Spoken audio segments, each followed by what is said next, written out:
vous accueillir au campus François d'Assise. Tenions aussi donc à remercier Madame de Bourbou pour nous recevoir donc dans ce magnifique lieu de formation et d'enseignement.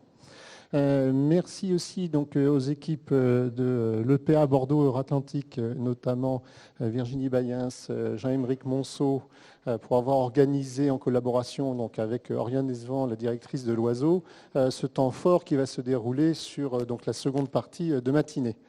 Merci aussi à notre partenaire Place Éco, donc Marie, journaliste, qui va animer le regard croisé en deuxième partie, Yann Buanek et puis l'équipe technique qui va faire des merveilles, j'en suis sûr. Et merci donc à Jérôme Gauze, directeur général délégué donc, de la FAB, et Valérie Jamet pour leur présence, qui ont répondu positivement à notre invitation donc, pour le regard croisé. Et enfin, donc, à Adéquation, qui nous a accompagnés donc, pour monter le support que nous allons vous projeter ce matin. 3 temps forts. Un premier temps, donc, un bilan de 10 années de production, de programmation donc, sur le périmètre de l'EPA, repositionner l'EPA dans le contexte métropolitain et au cœur des zones d'aménagement. Donc, un deuxième temps, à 11 heures précises, regard croisé. Donc, pourquoi précise? Parce que nous allons rediffuser en live donc, sur LinkedIn, sur les réseaux sociaux, donc, ce regard croisé. Et puis un dernier temps où Bordeaux-Euratlantique va pouvoir nous projeter sur les prochaines années, donc sur la programmation, sur la production et en exclusivité un premier retour sur l'appel à contribution top auquel certains d'entre vous ont très certainement participé. Attaquons donc ce programme que je viens donc de vous décrire. Une petite présentation de l'Oiseau très rapidement. Donc, l'Oiseau, un observatoire immobilier du Sud-Ouest, c'est une association qui a été créée en 2009, comme d'autres observatoires sur le territoire métropolitain, à l'initiative de la Fédération des promoteurs immobiliers et de l'Union nationale des aménageurs. Depuis, le conseil d'administration a un petit peu évolué. Nous sommes donc au sein de ce conseil d'administration, opérateurs privés, bailleurs sociaux, pour donc collecter, analyser et restituer à nos 110 adhérents la production de logements neufs sur la Nouvelle-Aquitaine. Oriane nous a rejoint fin 2022. Voilà, elle assure au quotidien le pilotage de l'association, les relations avec nos voisins et autres observateurs, et puis le partenariat croissant avec l'Union régionale HLM. Donc 110 adhérents, opérateurs privés, opérateurs publics, collectivités, des organismes de crowdfunding, des industriels, des banques, des assureurs. Donc compose ce collège. Je vais tendre le micro à Mme Lazec pour la présentation donc, de l'EPA. À toutes et à tous, bonjour. Je suis ravie effectivement de vous accueillir ici, en plein périmètre de l'opération d'intérêt national.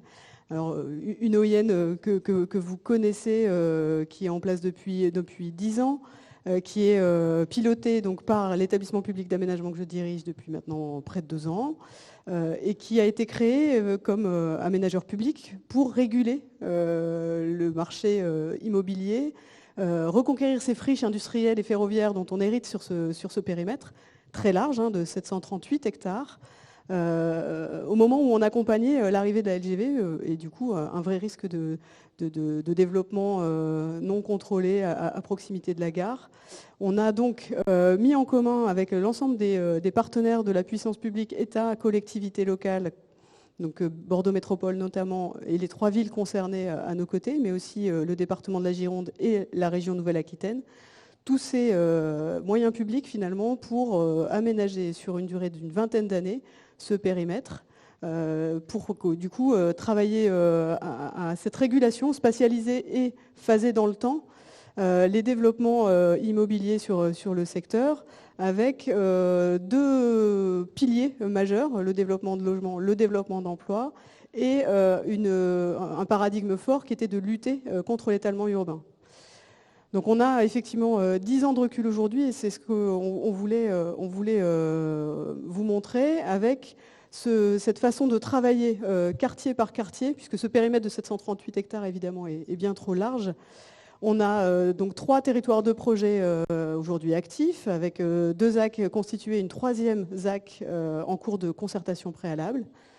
Et au sein de chaque ZAC, des quartiers identifiés avec leur passé, leur historique, leur identité.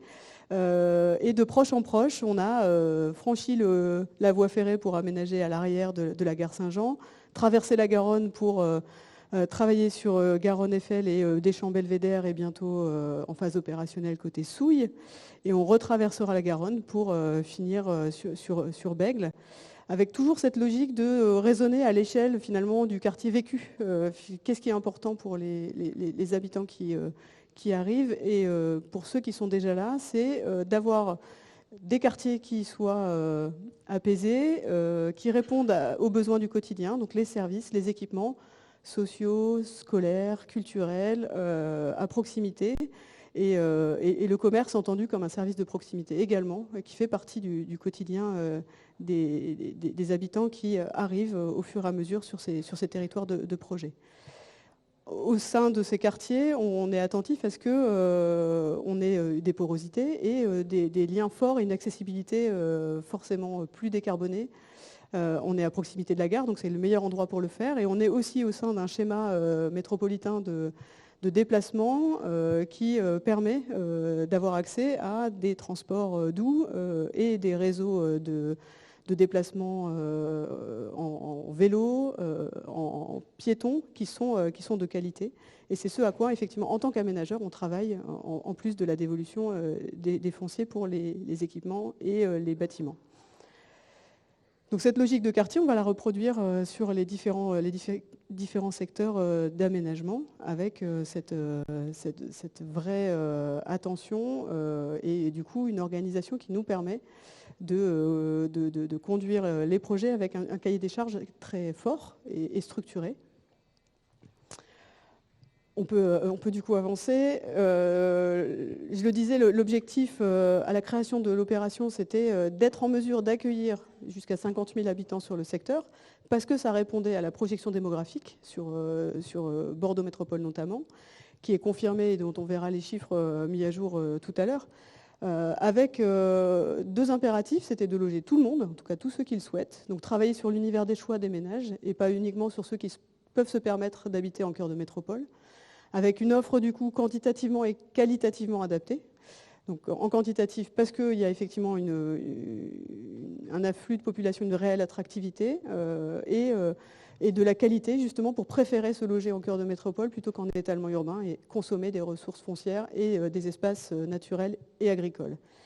Donc c'est l'objectif phare qui s'est traduit dans des intentions programmatiques qui ont été affirmées dès le programme stratégique opérationnel de l'EPA, adopté en 2016, avec cette mixité sociale qui est très importante et qui est un impératif catégorique, vous le savez bien, qui du coup était programmé à 35% logement locatif social dans tous les programmes, avec une accession aidée de 15 à 20% et le libre et le logement locatif intermédiaire à 45 à 50%. On avait effectivement aussi une attention particulière à ce que les typologies répondent aux besoins, et donc une attention à ce qu'on puisse loger des familles et donc des grands logements programmés sur l'EPA, et une exigence de prix de sortie encadré pour éviter effectivement d'accompagner la logique inflationniste et la spéculation immobilière générée par des développements conséquents. La qualité des logements, elle est réglée sur un certain nombre de socles sur lesquels on va revenir et sur lesquels on travaille, qui vise à travers des certifications, et notamment la certification NFHQ 9 étoiles, à ce que non seulement on ait des logements qui soient bien conçus, mais dont la qualité est éprouvée et documentée à travers cette certification. Et on ira encore un cran plus loin en essayant de vérifier auprès des habitants, des nouveaux résidents, que ça répond à leurs attentes et que la promesse est bien effectivement au rendez-vous en termes d'usage et de fonctionnalité de ces logements. Depuis 10 ans, on a évolué sur cette programmation, notamment pour aller vers une territorialisation par commune, parce qu'on part de situations qui sont contrastées entre Bordeaux, Bègles et Floirac. Donc on commence à faire évoluer ces programmations. On a aussi eu des rendez-vous nourrie et périodique avec Bordeaux Métropole et chacune des collectivités pour s'adapter et répondre effectivement à ces demandes, à ces besoins qui sont non satisfaits ou pas encore bien satisfaits. On verra effectivement comment on travaille de manière accentuée sur les logements étudiants, notamment, et sur une adaptation de la typologie des logements à la demande. On est sur des ménages à 1,8 habitants par logement sur Bordeaux, par exemple, un peu plus sur Floirac. Donc forcément, il faut que les logements soient bien, correspondent à ces besoins. Sur la diversité des modes de propriété, on est attentif aussi à ce qu'on ait des habitants. C'est ça notre objectif, c'est d'accueillir des habitants sur place qui participent à cette vie de quartier qu'on construit. Et donc on a une limitation des ventes à investisseurs particuliers, donc on fait moins d'investissements locatifs qu'ailleurs. Et sur les prix de sortie, je le disais, on veut effectivement pouvoir accueillir tout le monde, donc on a un effet de régulation sur les prix, là aussi qu'on peut documenter avec ces 10 ans de recul. Et on a bien joué ce rôle d'encadrement des prix, là aussi où on compare à la moyenne des prix pratiqués sur Bordeaux Métropole, pour être toujours en dessous, mais accompagner effectivement cette évolution récente. Donc toutes ces évolutions, elles sont en cours et on se propose effectivement de faire une grosse mise à jour en ce moment avec une mise à jour de notre feuille de route et que ces intentions programmatiques pour la prochaine décennie, elles soient ajustées à la réalité du marché aujourd'hui et à la réalité des besoins constatés. Donc c'était aussi une façon aujourd'hui de revenir là-dessus et de regarder effectivement des chiffres et aussi des intentions partagées avec les collectivités concernées. On est opérateur de ce territoire au même titre que la FAB et que les aménageurs de Bordeaux Métropole. Donc on veut participer de manière résolue à la production de ces logements attendus sur le périmètre. Aujourd'hui, donc, on a travaillé intra-boulevard avec ces 2 axes dont je parlais. On a fait ces 2 franchissements. Et franchir des obstacles physiques, c'est aussi derrière franchir des barrières un peu culturelles. Donc on continue d'inviter tous les métropolitains à inclure dans leur carte mentale la rive droite. Et les aménagements en cours sur Garonne-Eiffel y participent. Les ponts, ça aide aussi. Et donc effectivement, le pont Simone Veil est bientôt attendu. On a le pont Saint-Jean qui est en cours de travaux pour avoir un franchissement plus confortable et rejoindre du coup ces nouveaux quartiers qui émergent et qui sont en cours de livraison. Deschamps Belvédère est largement avancé. Vous voyez une vue de l'école Marie de Gournay et des logements imbriqués. Le jardin de l'Ars prend forme, et donc la moitié est aujourd'hui aménagée, il nous reste la moitié à faire. Et Amédée Saint-Germain, de l'autre côté effectivement des voies, voit ses commerces ouvrir progressivement et les dernières livraisons qui vont intervenir entre maintenant et l'année prochaine.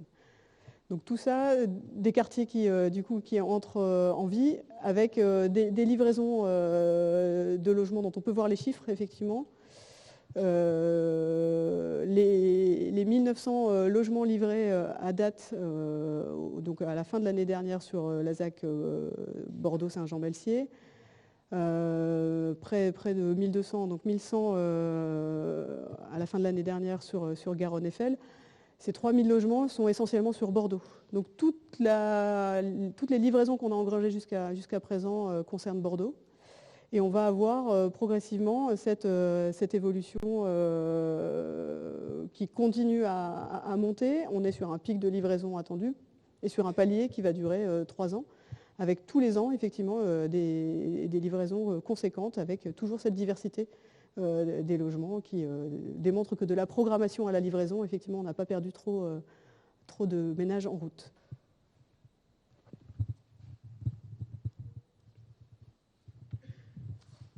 Je vous laisse du coup. Merci beaucoup. Donc on va repositionner, donc l'Oiseau va repositionner l'action de Ratlantique sur le territoire métropolitain et au sein des zones, merci Virginie, des zones d'aménagement.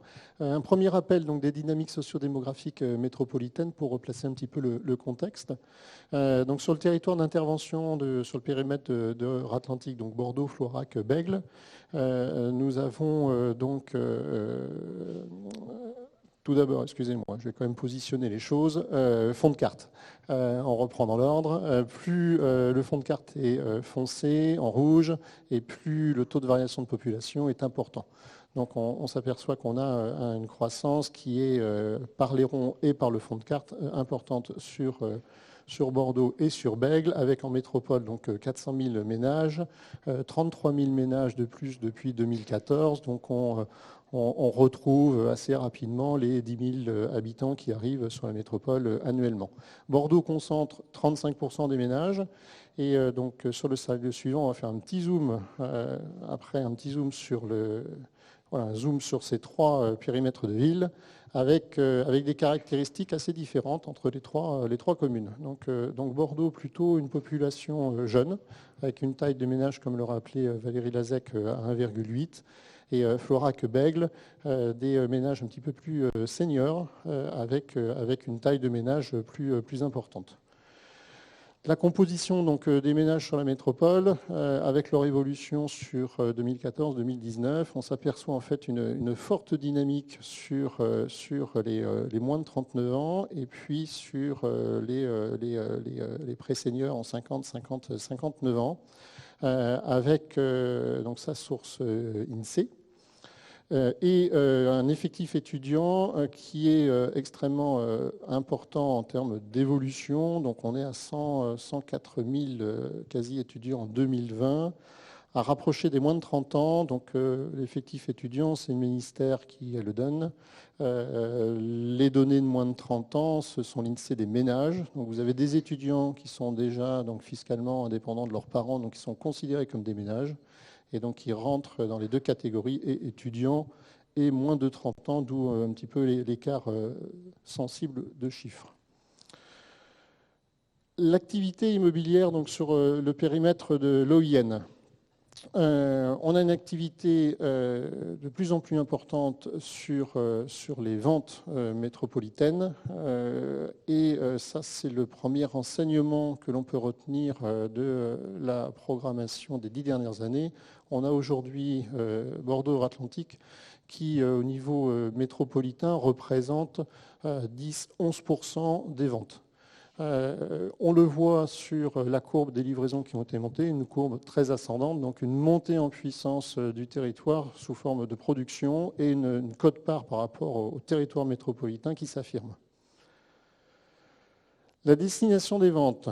Là encore, un enseignement assez intéressant puisque vous voyez, comme le rappelait Madame Lazec, une proportion d'investisseurs donc, qui est en jaune, qui se réduit au fil du temps. Donc Atlantique, dans sa production, a trouvé certaine stabilité et a répondu à l'un de ses objectifs qui était principalement donc, d'avoir des propriétaires occupants en accession libre ou en accession aidée, qui sont formés donc, par les diagrammes de couleur bleue et verte. La répartition des biens vendus, principalement des biens de grande typologie, donc du T3 qui est le cœur des ventes, mais aussi des T4, des T5 qui correspondent à peu près 25% des ventes. Donc une quote-part qui est importante, qui trouve sa cible avec ce rééquilibrage des propriétaires occupants et le bénéfice fort de l'accession aidée. Le reste à l'offre, bon, il est identique à celui de la métropole. On a principalement des grandes typologies qui restent à l'offre. C'est aussi le mode de production du logement en VFA. On sait tous que les grandes typologies partent lorsqu'elles sont construites, lorsque les familles voient les biens. On a du mal à projeter, nous les familles, à 24 ou à 28 mois d'une livraison. Donc c'est pas du tout inquiétant. Les prix, des prix qui sont en forte hausse entre 2014 et 2023, de l'ordre de 35% lorsqu'on cumule l'ensemble des typologies, un écrasement sur les prix des plus grandes typologies en rouge, les T1 étant la courbe jaune et les T5 la courbe rouge. donc un certain ajustement de prix sur les grandes typologies. Alors on le verra un petit peu plus tard, certes 35% d'augmentation, c'est ce qui a été constaté aussi sur la métropole, mais il y a une manière assez différenciée de cette augmentation sur l'OIN qui est assez instructive. Un marché de l'accession aidée, là qui est important sur l'OIN, on l'a vu quelques slides avant, où la quote-part d'accession aidée était participée à cet rééquilibrage des propriétaires occupants. Et on aperçoit donc en 2022 la première production en BRS sur ce territoire. Alors, il faut la rapporter. En 2022, il y avait 28% ou 22% d'accession aidée dans les ventes. Donc, en fait, on a 22% de la production fois 35% en BRS qui représente, je crois, une douzaine ou une quinzaine de logements. Donc, en termes de volume, c'est embryonnaire. Néanmoins, en termes de quote-part, on voit que ce mécanisme commence à s'affirmer sur ce territoire.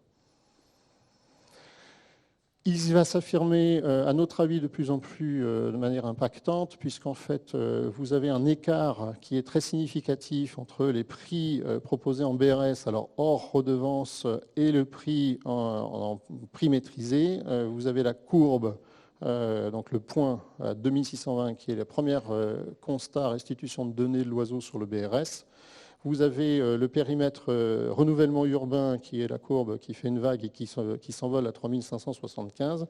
Et puis vous avez les prix maîtrisés qui est issu de la politique de l'EPA qui lui est à 3410. Donc on voit qu'on a aujourd'hui deux mécanismes qui se développent de manière sensible sur le territoire avec une différence de prix de 790 € qui va pouvoir s'adresser à deux cibles des clientèles, donc des clientèles différentes. Et ça c'est très intéressant. On va basculer sur les autres secteurs aménagés. Essayer de mettre en perspective donc, le périmètre de Bordeaux Euratlantique avec la ZAC Bastiniel, le PAE Brazza et puis Bassin à Flot qui est la zone historique d'aménagement. Rappelons un petit peu le contexte. Donc, on a tiré ces données de Bordeaux Grand Projet 2030. Donc ça, ce sont les chiffres qui vous sont présentés. Donc un point de départ avec Bassin à Flot en 2010 avec 5400 logements projetés. Euratlantique, donc, qui débute sa programmation et sa production en 2014 donc, sur Saint-Jean-Belsier avec 9200 logements programmés. Puis sur ZAC Garonne-Eiffel avec un petit peu plus de 11 200 logements. En 2015, la mutation de la rive droite s'amorce avec la ZAC Bastiniel et une programmation de 3400 logements, puis le PAE Brazza en 2017 avec 4500 logements, et au-delà donc, de 2023, donc, la continuité sur les trois territoires de Bordeaux-Atlantique qui vous seront présentés en troisième partie, donc la ZAC Bègles-Garonne, Bègles-Faisceau, et Florac Sud. Où en sommes-nous donc de ces avancements, de ces projections de programmation? Alors vous avez en partie la plus foncée, quasi noire, le libre. En bleu marine, pour ceux qui arrivent à distinguer bleu marine, c'est l'accession aidée, tous les dispositifs d'accession aidée, donc périmètre urbain, le PSLA, l'accession aidée et maintenant le BRS. Et puis donc en bleu très clair, le logement locatif social produit.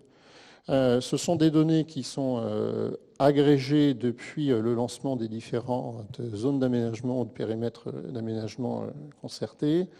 L'état d'avancement, donc la petite barre de charge, ce sont les mises en vente du logement libre, donc de la partie la plus foncée. Et vous vous apercevez, après donc, 14 années de production sur les bassins à flot, que la programmation a été mise en vente à hauteur de 54%. 23% sur Bastiniel et PAE Brazza 21%. Et puis sur Bordeaux-Atlantique, nous en sommes aujourd'hui sur des ventes en libre à hauteur de 12%, avec un volume de vente réalisé à environ 1400 logements.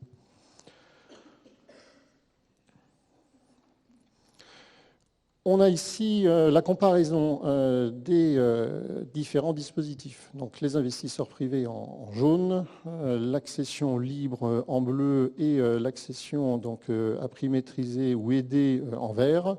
Vous voyez que la part d'accession aidée sur Euratlantique est extrêmement forte par rapport aux autres zones d'aménagement, puisque c'est un des objectifs affirmés, assumés et remplis sur Euratlantique depuis 2014. Avec une proportion de propriétaires occupants majoritairement sur l'ensemble de la production produite, donc depuis 2014, puisqu'on est à 51% lorsqu'on agrège avec l'accession libre. Les petits diagrammes. Alors, je ne sais pas si au dernier rang, là-haut, près du radiateur, vous les voyez. Oui, vous les voyez, c'est parfait. Vous avez deux bases en haut, donc l'augmentation des typologies, en jaune T1 jusqu'en rouge les T5. Le camembert, c'est l'ensemble des données depuis la création, le lancement des zones d'aménagement. Donc on s'aperçoit sur Euratlantique qu'on a principalement une production qui est constituée de T3, T4, T5, donc de grandes typologies donc à destination des familles, donc comparé au bassin à flot ensuite, qui produit T3 en 42%, 14% de T4, mais quasi inexistant au niveau T5 et plus. Zach Bastiniel, alors Zach Bastiniel est un petit peu particulier parce que 2021, il n'y a pas eu de vente réalisée et 22-23, la programmation était un petit peu déstabilisée avec l'arrivée sur les ventes de 2 résidences avec des petites typologies de T1 et de T2, donc ça fausse un petit peu le camembert. Et puis le PAE Brasa, donc un petit peu comme vu précédemment, donc du T3, du T4, mais très très peu de T5. Aujourd'hui, le reste à la vente est concentré donc, sur les grandes typologies. Vous avez, donc c'est ce qu'on constate sur la métropole, on le constate aussi sur les zones d'aménagement, principalement T3, T4 et T5. Les logements disponibles au 30 mars sur ces zones, donc il n'y a plus rien en vitrine sur bassin à flot. Il y a une petite centaine de lots sur Bastiniel. Et puis sur le PAE Brasa, il reste encore 158 logements en réservation disponible. Hop. Alors, enseignement aussi très fort sur ces prix. Je vous ai annoncé plus 35% entre 2014 et 2023. L'augmentation, en fait, elle est très sensible entre 2014 et 2020. Elle s'est ralentie sur le périmètre euratlantique sur ces 3 dernières années, voire elle s'est assise.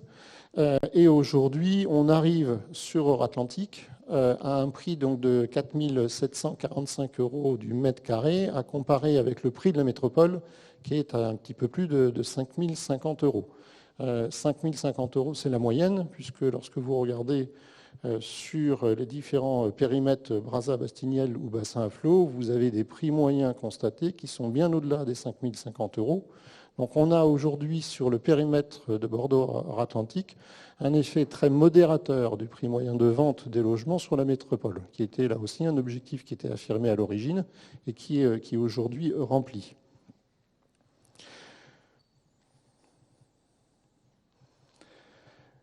Une mise en perspective pour conclure avec les capacités budgétaires donc, des ménages métropolitains. On a aujourd'hui sur le libre, avec des prix constatés aussi importants, une désolvabilisation donc, des ménages qui retrouvent certaines compensations avec ce dispositif d'accession aidée. Alors, vous retrouvez, ceux qui sont habitués aux restitutions de l'oiseau, vous retrouvez les 9 déciles, donc la population découpée en 10 tranches. Et puis, à côté, donc avec un apport de 10%, les capacités budgétaires traduites en libre en typologie de logement et en aidé en typologie de logement. Donc, on s'aperçoit que sur le reste à la vente, T3, T4, T5 qui composent l'offre et qui composent la vitrine commerciale, en libre, on s'adresse à 30 à 40% de la population, donc à partir du 7e décile. Donc on exclut les ménages modestes, les 3 premiers déciles, mais surtout le 4, le 5, le 6e décile. Et on retrouve, grâce à l'accession aidée, une certaine solvabilité donc, des acquéreurs, notamment sur les grandes typologies. puisque vous voyez les bâtons violets et rouges qui remontent jusqu'au 6e décile.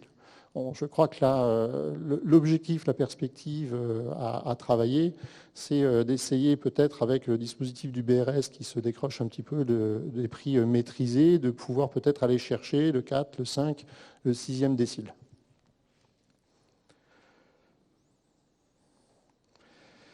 Les prix du livre, on a traduit ça, les enveloppes en fonction de la composition des ménages. Alors on va faire vite un gros raccourci, une personne T1, deux personnes T2, jusque 5 personnes pour le T5. Vous avez l'échelle de prix complètement à droite constatée sur chaque typologie, et puis vous avez ce petit serpent de pointillés rouges qui vous montre quelle est la capacité budgétaire pour une personne, pour 2 personnes, et qu'est-ce qu'il peut donc s'offrir comme typologie.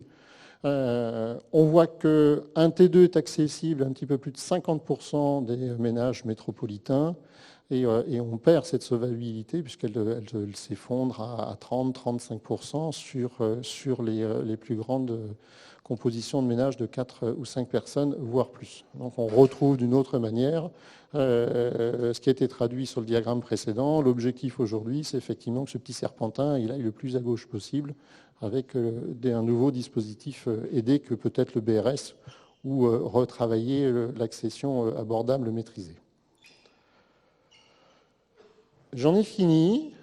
On m'a dit d'être concis, court, de surtout pas dépasser 11h moins 10. Je ne sais pas quelle heure il est. Je suis en avance. Alors ça, c'est historique que je sois en avance. Alors ça va permettre peut-être aux fumeurs de fumer une cigarette, je ne sais pas, je vais me faire gronder. On attaque, il est 9h40, c'est ça? Ah oui, donc il est très tôt en fait, j'ai été très vite. Eh bien, est-ce que vous avez des questions du coup? On va peut-être faire un temps d'échange.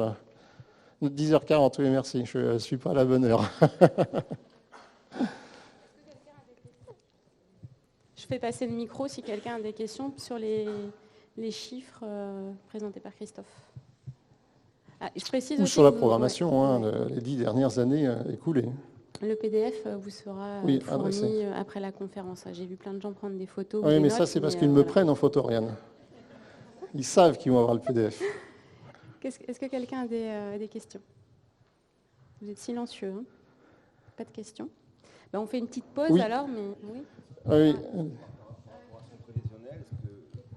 Est-ce que par rapport à son prévisionnel d'il y a 20 ans, Atlantique est dans les clous par rapport à ce qu'il projetait?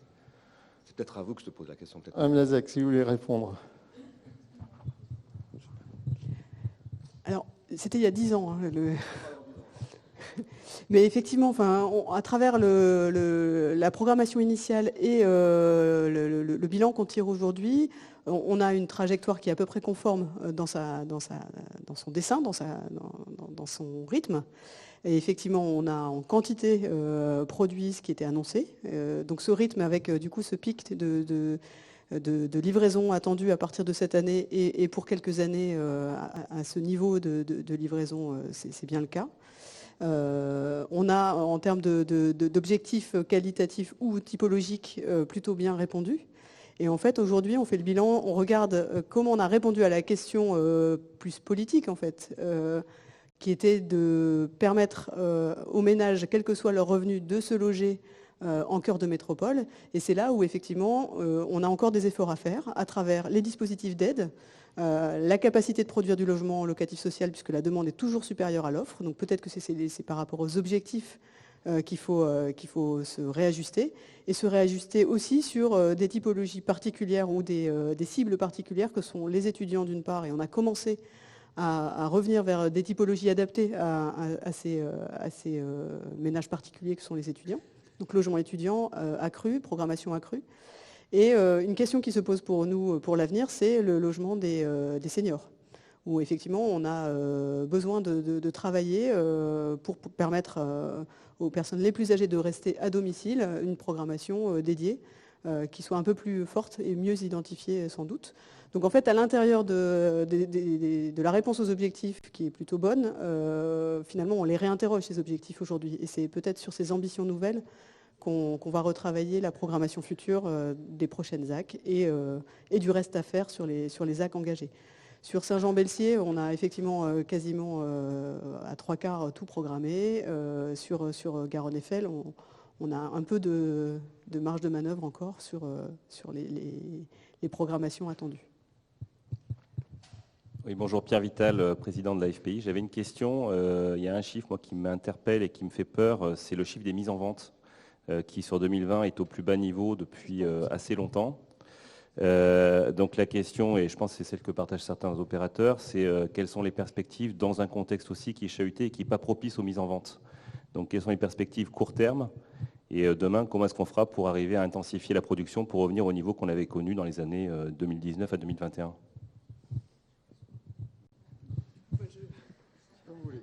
Je laisse le commentaire économique d'abord et puis je... Oui, alors aujourd'hui, sur l'échelle Bordeaux Métropole, c'est vrai qu'on a vu un effondrement des ventes sur l'année 2022. Ça a été restitué par l'Oiseau, les chiffres 2022, avec moins de 3000 logements vendus. Donc une année historiquement très faible. On est très très loin des 5 ou 6 000 logements vendus des années 15-17. Et avec un premier trimestre, puisqu'on vient de recevoir les chiffres, un premier trimestre absolument catastrophique en 2023, premier trimestre 2023, puisqu'on est à moins 70% de ventes nettes par rapport au premier trimestre 2022, qui était déjà en berne par rapport au premier trimestre 2021. Voilà pour la macro-donnée métropolitaine. Ça, je vous apprends rien. Vous le vivez au quotidien si vous êtes opérateur de production de logements. Ce que l'on constate sur l'OIN, c'est ce qu'on verra au troisième temps, une réinterrogation des ambitions. Donc l'appel à contribution top qui a été soumis aux opérateurs et donc l'instauration d'un dialogue pour réinterroger les ambitions et peut-être adapter la programmation. Néanmoins, ce que l'on constate, nous, à l'Oiseau, c'est effectivement des livraisons, donc une montée en puissance, une stabilisation de la production sur le périmètre PA, qui trouve sa cible, alors peut-être dans des volumes qu'on aimerait opérateurs plus importants, c'est sûr, mais dans les projections que nous avons pu faire, nous, à l'Oiseau, on attend plus de 26 000 logements livrés dans les années à venir sur le périmètre de l'OIN. J'espère qu'on a à peu près bien compté les logements. Après, on est dans une situation particulière et effectivement, l'aménageur seul ne peut pas répondre à la question. Et donc, c'est une question qui nous est posée à tous, ensemble, depuis le foncier au départ, qui représente une part importante, sans doute trop importante, de l'équation pour nous. Et à chaque étape, finalement, promoteurs, investisseurs, ménages, une question qui se pose pour eux dans la chaîne de valeur qui aujourd'hui est compliquée. Donc c'est ensemble, sans doute, à travers une régulation publique, et c'est souvent comme ça, on se tourne souvent vers l'État dans ces moments-là, qu'on doit se réunir pour regarder comment on peut lever les freins à la production de logements, à la vente, à la mise en chantier des logements futurs, parce qu'effectivement tout est lié. Et de notre côté, effectivement, à l'acquisition des fonciers qui vont servir au développement futur. Donc tout ça aujourd'hui est très compliqué, compliqué par le contexte, par la crise des taux, et on a effectivement un sujet global que chacun doit prendre à sa mesure, chacun devant apporter sa contribution à la fluidité finalement de tout ça. Après, effectivement, on va y revenir tout à l'heure pour regarder comment on se projette sur la décennie qui vient, avec ce petit point de vigilance de ne pas considérer que cette période particulière qu'on vit aujourd'hui est une généralité nécessaire pour la suite. Donc on ne va pas renoncer à tout ce qu'on a déjà construit, à tous les pas qu'on a fait ensemble pour se mettre en situation de régression quelque part. On a un principe de non-régression chez nous, on y tient. Et donc on va travailler à continuer à se projeter d'une autre manière sans doute, avec d'autres modèles, d'autres types d'aides. Et on va y revenir ensemble dans la prochaine séquence. Peut-être une dernière question avant de basculer sur le regard croisé et de mettre en place la technique. Vous parlez beaucoup d'accession libre. Dans le dernier rapport de la Cour des comptes, il était indiqué qu'il y avait 45% de logements Pinel. Je ne considère pas ça comme de l'accession libre, puisqu'en fait, c'est uniquement des locataires et qu'on voit bien que dans ce quartier, on a essentiellement des locataires, soit sociaux, soit Pinel, et que finalement, les propriétaires sont très peu nombreux, et ceux qui le sont ont des grosses difficultés à faire valoir les malfaçons, les ennuis, hein, puisque les T3, les T4 et les T5 dont vous parlez sont essentiellement des colocations étudiantes. Alors, alors je n'ai pas lu le rapport de la Cour des comptes et donc je vous laisse le chiffre. Vous avez vu en fait, sur les slides, les premiers logements livrés sont ceux qui ont été mis en production, donc vendus il y a quelques années. Et on avait sur les premières années de production sur l'EPA un taux d'investisseurs, donc ce que vous décrivez comme des investisseurs Pinel, donc un dispositif d'incitation fiscale, à ne pas confondre avec ce qu'on dit en logement libre. Le logement libre, c'est les propriétaires occupants. Logement aidé, c'est les propriétaires occupants qui bénéficient d'un dispositif d'aide avec un taux réduit de TVA, avec des prix plafonnés en fonction de leurs ressources. Donc il est peut-être aujourd'hui normal de constater sur les premiers logements produits un taux d'occupation locatif important, puisque vous avez sur les diagrammes une proportion d'investisseurs qui est beaucoup plus importante qu'à aujourd'hui. Le correctif a été apporté depuis 2018 sur l'EPA, donc je pense que ça va commencer à produire ses effets en termes de livraison de logements. 2018 sur l'EPA, correctif apporté au niveau métropolitain fin 2020. Donc on a un périmètre géographique de production qui a corrigé cette disproportion entre investisseurs qui a toujours été majoritaire sur Bordeaux à 60-65%. Aujourd'hui, il est réduit à 40-45%. Donc on a ce correctif qui a été en avance sur le périmètre, mais je pense que ça ne se traduit pas encore dans la livraison des logements, puisqu'on est à 2 à 3 ans avant de voir ce correctif pouvoir être la réalité sur le quotidien et au sein des copropriétés. On va basculer, c'est ça. Donc, à la fin du regard croisé, il y aura encore des questions-réponses. Juste avant qu'on passe à regard croisé, il y a le propriétaire d'un vélo Yuba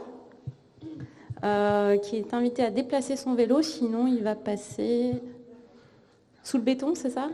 A priori, les gens du chantier... Donc, il faut déplacer ce vélo. Là, c'est une première mondiale. Hein. Vous avez toujours entendu le propriétaire du véhicule immatriculé et prier de le déplacer. Aujourd'hui, à Bordeaux, c'est une première mondiale. On doit déplacer les vélos qui gênent et qui ne sont pas immatriculés, mais je suis sûr, assuré, donc il doit y avoir une petite puce. Voilà. Alors, donc, je ne vois personne se précipiter. Il y a une dame qui on ne va pas la dénoncer, mais elle s'est levée. Du coup, les gens de Place Eco, il faut faire le silence, c'est ça? Est-ce que tu peux nous expliquer, Marie, comment ça va se passer? Exactement, bonjour, donc je suis journaliste pour Place Eco. Donc dans un premier temps, on va vous demander de mettre vos téléphones en mode silencieux, car donc ces regards croisés seront retransmis en direct sur LinkedIn. Et là, je me tourne vers Antoine qui s'occupe de la partie régie. Donc en fait, à 11h, il va lancer le petit générique pour les personnes donc, qui nous suivront à distance. Et puis nous ferons un décompte et au top, on démarrera la table ronde. Voilà. Il reste 7 minutes, donc si certains veulent aller aux toilettes, c'est le moment. Et puis on va essayer de tenir les délais pour démarrer pile à 11h. Merci.